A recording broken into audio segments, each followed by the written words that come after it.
Yo, what's up guys? So eto po ay pandaigdigang balita ngayon mga sangkay dito sa Sangkay World Talks. No, pag-uusapan po natin ngayon itong mga barko na may bit-bit na mga oil papunta po sa iba't ibang mga bansa sana. Ngayon ang ginawa daw po ng Iran, pinasabog itong mga barko na may kargang napakaraming mga oil. So anong mangyayari mga sangkay sa ekonomiya ng buong mundo? Lalo pong lalala mga sangkay ang presyo ng oil. Anyway, bago tayo mag-umpisa dito sa ating pag-uusapan ngayon, sa mga hindi pa po dyan nakakapag-subscribe, no? Makikita nyo po yung subscribe button sa baba ng video na to. I-click nyo lamang po yung subscribe, i-click ang bell at i-click nyo po yung all.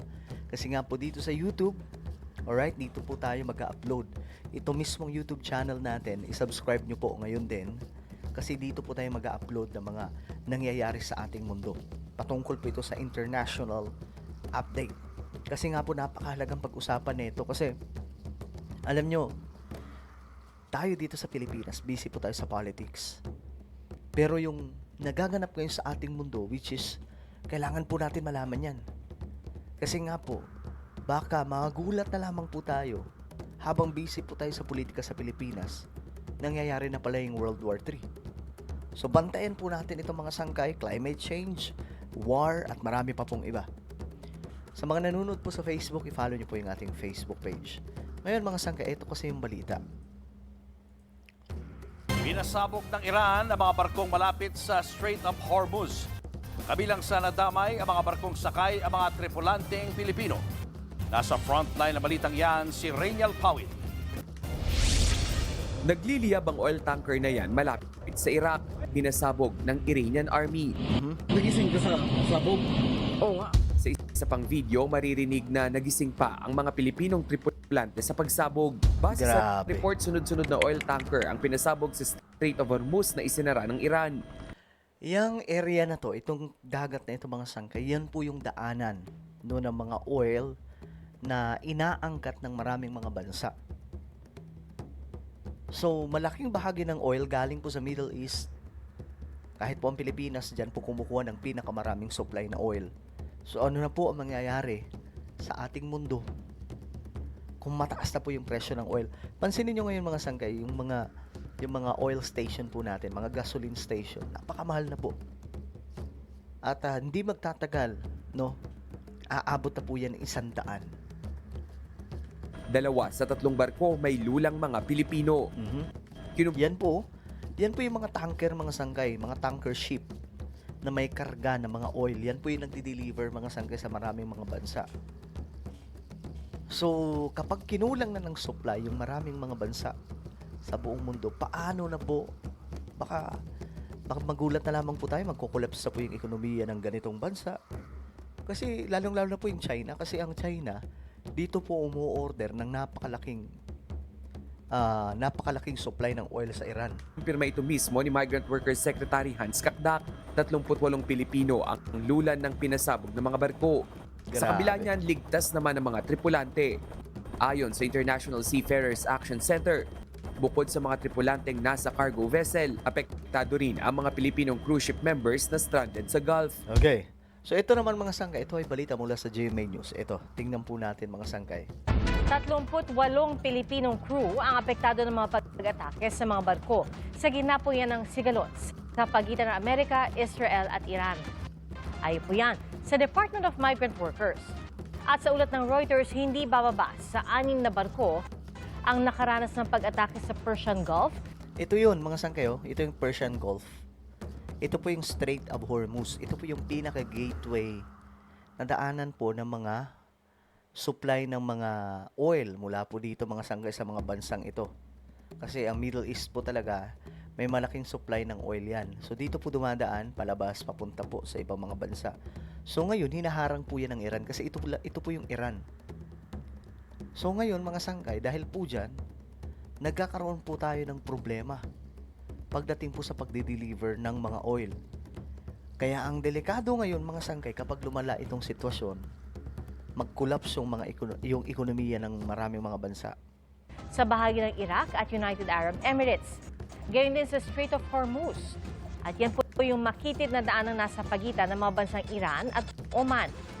Iniugnay nito ang Persian Gulf at ang Gulf of Oman palabas ng Arabian Sea at patungo sa Asya.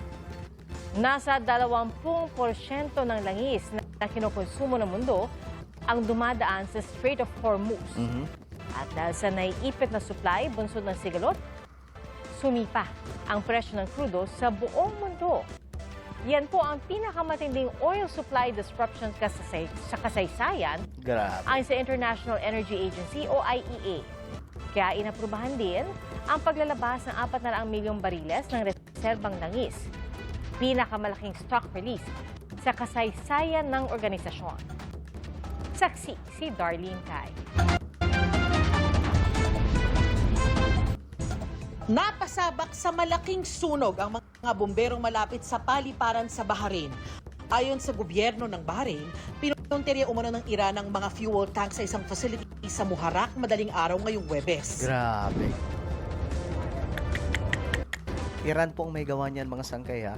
Iran po, hindi po Amerika. Kagabi, inatake din ang 2 fuel tanker sa katubigan ng Basra, Iraq sa bahagi ng Persian Gulf.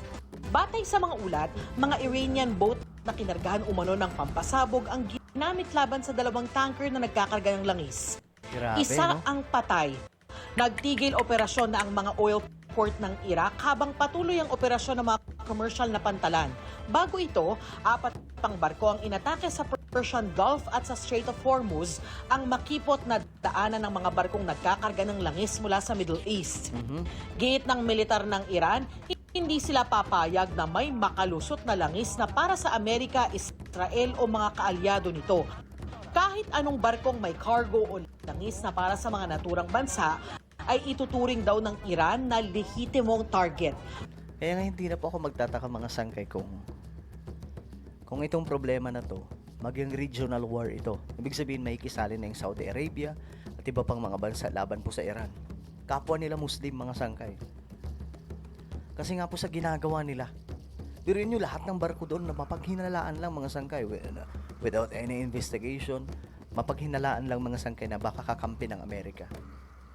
Pasasabugin nila, mga sangkay. Yun po, ganyan po kasama ang gobyerno ng Iran, mga sangkay. Mensahe ng Iran sa Amerika, maghanda daw na umabot ang langis sa $200 per barrel. Tindi niyan, mga sangkay, $200 per barrel. Nako, yan po ay malala sa kasaysayan. Batay pa sa mga ulat, pinatamaan din ang mga drone ng imbakan ng langis sa Salalah Port na nasa timog na bahagi ng Oman. May mga bumagsak ding drone sa Dubai. Grabe. Gulo ng Middle East na yun, no? Sa Tel Aviv, Israel, muling in-intercept ang mga missile na galing umano sa Iran. Nagpaabot ng pakikiramay si Israeli President Isaac Herzog sa naulilang asawa ng Pilipinang nasawi sa isa sa mga pag-atake. Ayon sa Defense Minister ng Israel, palalawakin ang operasyon nila sa Lebanon kasunod ng pag-atake sa Israel kagabi ng Hezbollah na kaalyado ng Iran. Ayon sa International Energy Agency, nililikha ngayon ng kaguluhan sa Middle East ang pinakamalaking oil supply disruption sa kasaysayan. Grabe. So, anong nangyayari nito sa ating mundo, mga sangkay? Magkukulaps yung ekonomiya kapag nagtuloy-tuloy po ito ng maraming mga bansa. Dahil kukulangin na po ng supply ng oil. Yung India ngayon, namumroblema na po sila, mga sangkay. Ngayon, ang Pilipinas namumroblema din. Buti nga, mga sangkay, yung Japan, meron po silang oil reserve, eh. Kaya hindi po sila medyo nahihirapan up to now, mga sangkay. So ito po yung situation ngayon, mga sangkay, ng ating mundo. At talaga nga namang nagaganap kung ano nakasulat sa Biblia. Alright? So ano po ang inyong opinion? Comment down below. Ako na po yung magpapaalam. Guys, huwag niyo pong kakalimutan na i-subscribe yung ating YouTube channel ngayon din. Alright? God bless everyone.